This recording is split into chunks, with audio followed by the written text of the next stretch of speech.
रायगड, महाराष्ट्रासह देश विदेशातील ताज्या बातम्या पाहण्यासाठी मॅक्स इंडिया लाईव्ह चॅनलला सबस्क्राईब करा आणि बेल आयकॉन दाबायला विसरू नका.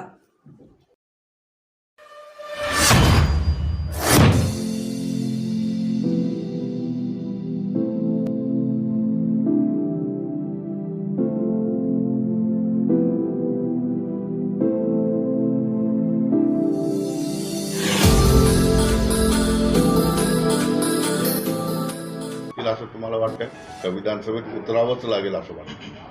त्याच्यावर तर आपण ठामच आहे. धोका जर आता बसला तर समाजाचा हा सगळ्यात मोठा अपमान असणार आहे. जर आता सगळेजण एकत्र उतरले की म्हणजे सत्ताधाऱ्याचा विरोधी सुद्धा द्यायचं म्हणून आता जर धोका दिला तर सगळ्यात मोठा समाजाचा धोका असणार आहे.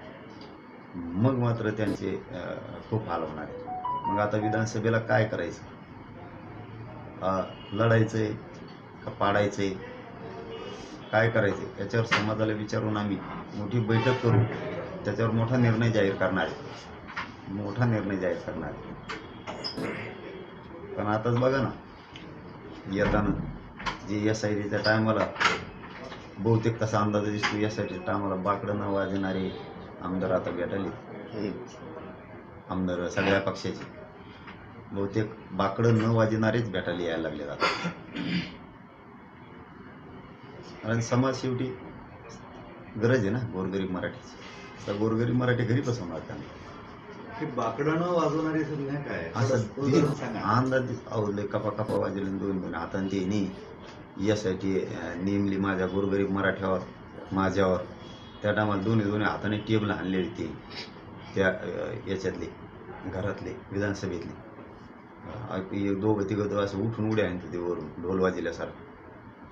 पण जे नाही वाजलेले आमदार सगळ्या पक्षाचे सत्ताधाऱ्याचे विरोधाचे ते मराठ्याच्या मागणीच्या बाजूने आता रोज भेटायला येत आहे. एक असा अंदाज दिसतो की ते वाजणाऱ्यातले नाही येत म्हणून भेटायला यायला. आणि काय आम्ही वाईट नव्हतं केलं, त्याने नव्हतं ते समाजाच्या विरुद्ध डिसिजन घ्यायला पाहिजे होतं. पण जाऊ दे, यायला लागलेत. शेवटी समाज मोठा आहे. मध्ये एक मुद्दा आला होता पाटील की काही लोकांनी बैठक घेऊन शरद पवारांनी या सगळ्या जे आंदोलन आहे त्याचं नेतृत्व करावं अशा पद्धतीची मागणी केलेली होती. काय करावं? शरद पवारांनी मराठा आंदोलनाचं नेतृत्व सकल करावं. मराठा समाजाचं नेतृत्व शरद पवारांनी करावं असं कशासाठी? आरक्षणासाठी. सर्व समाजाने. तुमच्या आंदोलनातून नेतृत्व आता होतं तेव्हा नाही ना आता. वा, तुमचं नेमकं आंदोलन संपलं आहे, पण लक्ष्मण हाके तिथे वेशीवर बसलेले आहेत.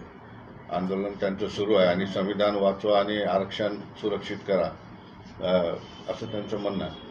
नाही आपण ते त्याचा अधिकार आहे त्याच्यावर बोलत नसतो कोणाला. आणि त्यांना आपण विरोधक कोणालाच मानलेलं नाही. मानलेलं आहे तेव्हा आहे, त्यांना कधीच मानलेलं नाही. त्यांच्या विरोधात आपण कधी आत्तापर्यंत बोललेलं सुद्धा नाही शब्द एक सुद्धा. आपला ते एवढं एकच आहे, खरी मराठ्यांची काडी करून वाटोळ करणार. छगन भुजबळ असं म्हणाले की जरांगे पाटील राज्यातील 288 उमेदवार उभे करावेत तुम्ही. आम्ही त्यांचे स्वागत करतो आणि देशाला एक नवीन नेता मिळेल आणि तुम्हाला शुभेच्छा देतात. तुम्ही मला कोणी नेता व्हायचे शुभेच्छा द्यायला ते बोललो की त्याला तर दमत निघाला. त्याच्यावर नाही देत मी आता.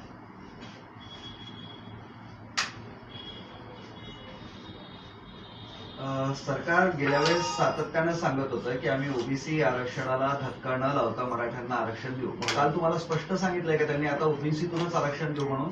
मग ओबीसीतून नाही, मग आम्हाला काय पाहिजे? ओबीसीतूनच पाहिजे. धक्काच लागत नाही भाऊ, धक्काच लागत नाही. राहिलं कोण दादा?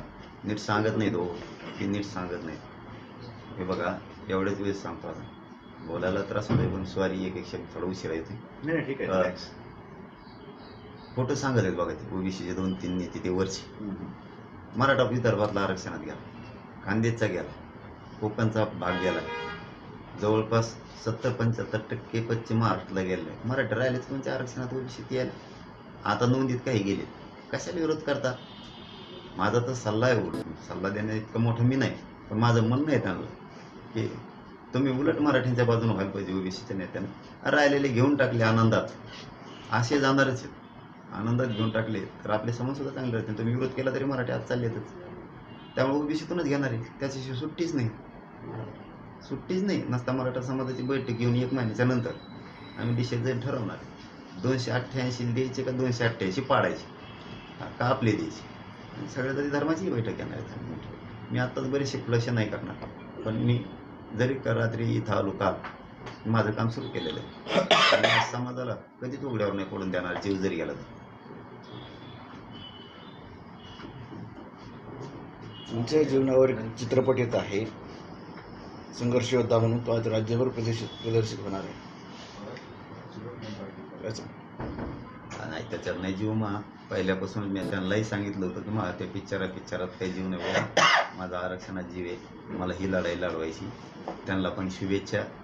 त्यांनी आज पिक्चर लावलाय पण त्या टाकीला, त्यांना मनापासून शुभेच्छा. पण माझं सगळं ध्येय, माझं सगळं लक्ष मराठा आरक्षणाकडे. माझे मराठ्याचे लोक पोरं कशी आरक्षण मिळून मोठी होतील याच्यावर माझं सातत्यानं संघर्ष सुरू आहे, तो कायम राहणार आहे. मी जरी वेळ देतो सरकारला तरी समाजाचा हित डोळ्यासमोर ठेवूनच देतो. 2 पावलं मागं सरकतो, 10 पावलं पुढं जातो. मी मात्र आरक्षण ओबीसीतून घेण्यापासून हटू शकत नाही आणि तिथून पुढं सुद्धा विधानसभेचा जो शब्द दिलेला आहे त्याच्यातून हटणार नाही. फक्त समाजाला विचारायचं, मी प्रत्येक वेळेस विचारतो तसं, पण ह्या वेळेस एकदा विचारलं की त्याच याच्यावर फायनल होऊन तयारीला लागणार. यांना पाडायचं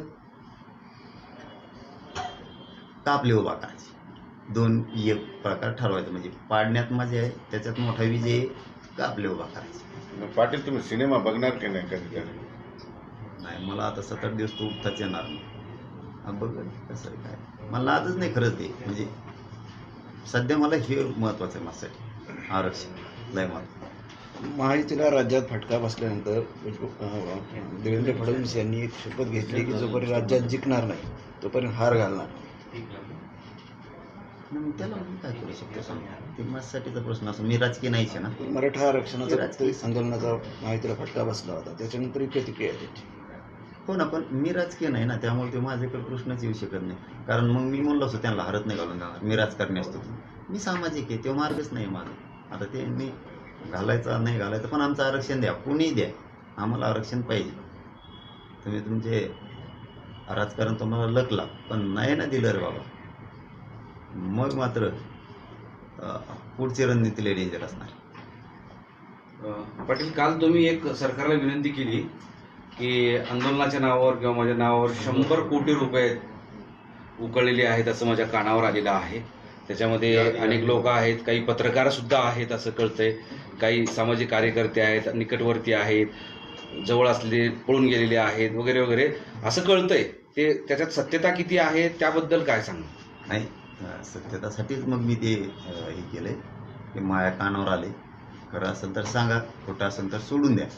पण आलेली माहिती खरी, आणि मी आपल्याशी 10 महिन्यापासून बोलतोय. तुम्ही चतुर माणसं आहे सगळे. कारण खोटं बोललं की तुम्ही तवत धरता, प्रत्येक मी बोललेलो खरं झालेलं मला ऐकायला म्हणजे